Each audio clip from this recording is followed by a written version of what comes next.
भारत का जो बयान है वो हम समझाते हैं, आपको दिखाते हैं क्या भारत ने कहा इस प्रस्ताव के संदर्भ में। रूस यूक्रेन तनाव पर यूएनएससी में भारत का बयान है, बातचीत के जरिए मामले को सुलझाया जाए, डिप्लोमेटिक तरीके से इस मुद्दे को सुलझाया जाए। यूएनएससी वोटिंग में भारत ने हिस्सा नहीं लिया, एब्सटेन किया, समस्या का कूटनीतिक समाधान निकालने की कोशिश हो, यह भारत का बयान। India is deeply disturbed by the recent turn of developments in Ukraine. We urge that all efforts are made for the immediate cessation of violence and hostilities. No solution can ever be arrived at the cost of human lives.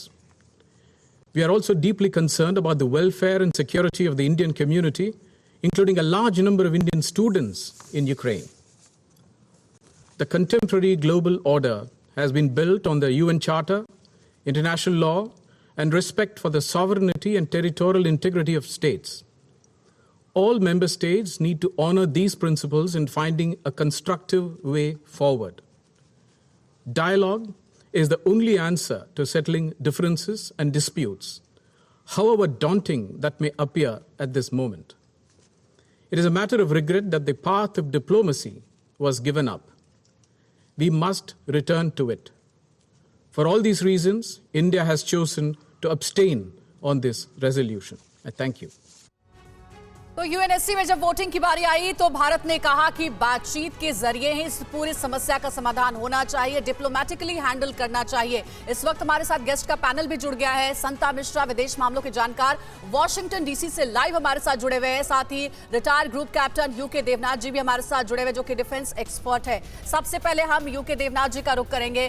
Sir, आपने सुना कि UNSC में भारत ने कहा कि diplomatically handle करना चाहिए। Zelensky, जो कि यूक्रेन के राष्ट्रपति हैं, वो अभी भी बार बार व्लादिमीर पुतिन से कह रहे हैं कि मेरा फोन उठाइए, मुझे बात करनी है, ये युद्ध रुकना चाहिए। लेकिन व्लादिमीर पुतिन अब ये साफ साफ कह रहे हैं कि जब तक यूक्रेन अपने घुटनों के बल पर नहीं गिरता है, बातचीत की कोई गुंजाइश ही नहीं है। तो अब तो बातचीत से ये रास्ता जो है वो रुकने वाला है नहीं, क्योंकि अब तो पूरी तरीके से यूक्रेन तबाह होने की तरफ आगे बढ़ चुका है।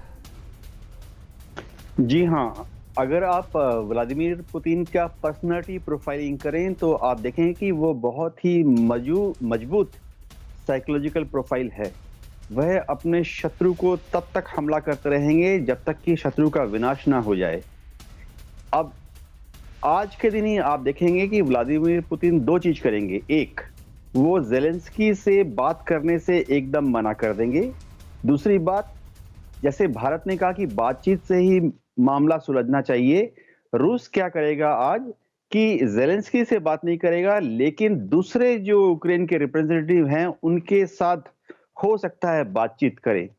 आज शाम तक हो सकता है कि मिन्स्क में एक मीटिंग हो जिसमें यूक्रेन की तरफ से जो रिप्रेजेंटेटिव्स आएंगे, आप देखेंगे कि उनमें जेलेंस्की के लोग कम होंगे एज रिप्रेजेंटेटिव, और रूस के जो पसंदीदा नुमाइंदे हैं वो ही उस मीटिंग में यूक्रेन की तरफ से यूक्रेन की रिप्रेजेंटेशन करेंगे। जी, यानी कि आप कह रहे हैं कि आज का जो दिन है वो बहुत महत्वपूर्ण है, क्योंकि हो सकता है कि रशिया की तरफ से कोई प्रस्ताव रखा जाए। अड़ी सोमवार से शुक्रवार शाम 6 बजे सिर्फ TV9 भारतवर्ष पर।